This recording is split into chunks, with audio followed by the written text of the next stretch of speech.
কোথাও চলছে বাকযুদ্ধ, কোথাও অনিয়মের অভিযোগ, আর কোথাও মাইলের পর মাইল দীর্ঘ অপেক্ষার লাইন।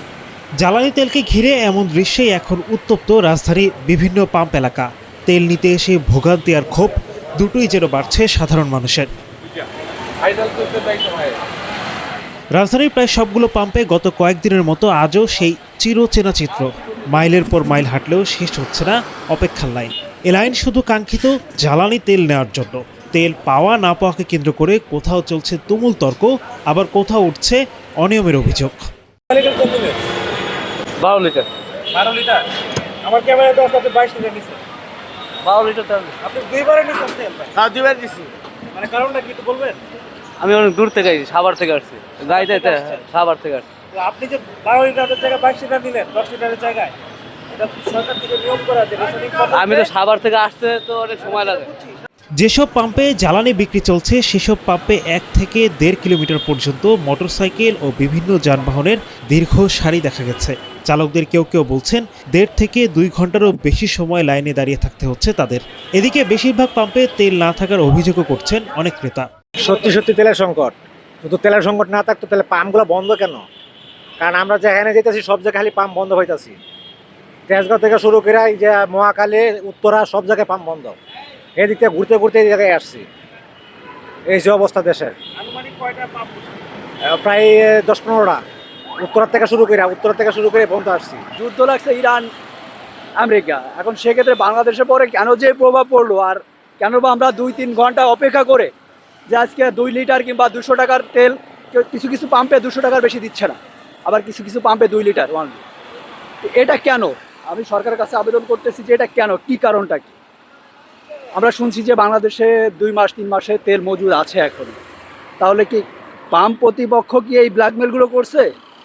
এ কারা, নাকি অসাধু ব্যবসায়ী যারা তারা এগুলো করতেছে? আমাদের প্রশ্ন এটাই। যদিও পরিস্থিতি সামাল দিতে গতকাল থেকেই রেশনিং পদ্ধতিতে তেল বিক্রি শুরু হয়েছে।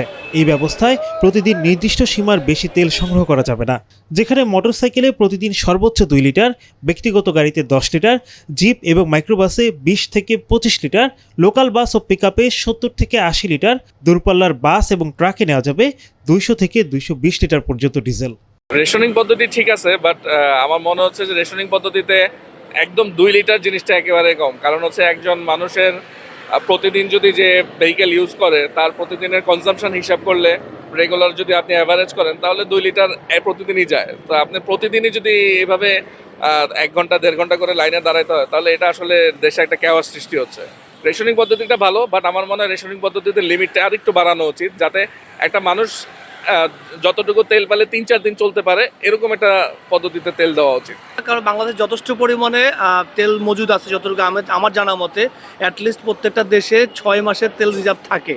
এখন ওই জিনিসটা শেষ হতে, যেহেতু আমাদের ইরানের যুদ্ধ চলতেছে বা আমরা তেল আনতে সংকট হচ্ছে, এটা কিন্তু এই যে স্টকটা যে রয়ে গেছে এই স্টকটাকে এইভাবে দেওয়ার কোনো আসলে মানে দেখি না। এবং এটা ডে বাই ডে আমাদের সবার ক্ষেত্রে আরও বেশি প্রবলেম ফেস করতে হচ্ছে। দেখেন আমরা অলরেডি মনে করি আধা ঘন্টা দাঁড় করে তারপরে এখানে এসে নিছি, আমাদের অফিসের কাজ বাদ দিয়ে আসছি। তো আমরা কী করবো বলেন? সব সাধারণ মানুষের ক্ষেত্রে এটা ভোগান্তি সৃষ্টি হচ্ছে, আর কিছু হয়তো 2 লিটার দিচ্ছে, ঠিক আছে, ভালো কথা। এর থেকে আরেকটু বারে দেখ 3 লিটার দেখ, তাহলে অন্তত 2 দিন আমার সেফ থাকে। আমরা যারা উবার পাঠাও অনলাইনে চালাচ্ছি, অ্যাপসে গাড়ি চালাচ্ছি, এদের তো নির্বাহ এটাই আমাদের পেশা।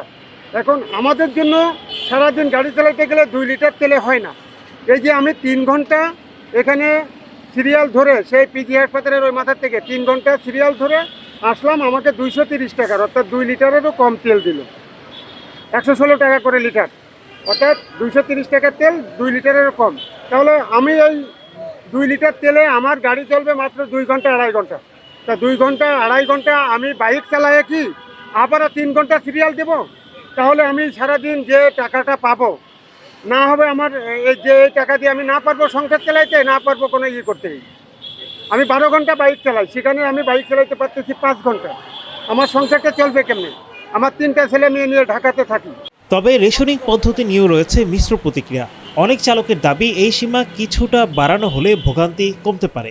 সবচেয়ে বড় সমস্যা হলো কাজ রেখে, যেমন আমি সনিতে জব করি, ঢাকা উত্তরের হেড হিসাবে আছি। আমাদের সেলসের জন্য আমাদের হোন্ডা ভেরি ইম্পর্টেন্ট। অন্য অন্য পাম্পে গেলে তেল পাওয়া যায় না, এখানে আসলে নিশ্চয়তা যে তেল পাওয়া যাচ্ছে এখানে। আর প্রতিদিনই আমাকে এখানে 2 ঘন্টা সময় ব্যয় করতে হয়, এটা কাজের জন্য ক্ষতি আর কি। পাম্পগুলোতে তেলের জন্য দীর্ঘ সারি এবং তেল পাওয়া নিয়ে সাধারণ মানুষের মধ্যে উদ্বেগ তৈরি হলেও সরকার বলছে এটি একটি আগাম সতর্কতামূলক ব্যবস্থা। পাম্পগুলো যেন কোনো বৈষম্য না করে এবং নির্ধারিত পরিমাণের বেশি তেল বিক্রি করে মজুদ দ্রুত শেষ না করে সে বিষয়েও নজর রাখা হচ্ছে বলে জানিয়েছে কর্তৃপক্ষ।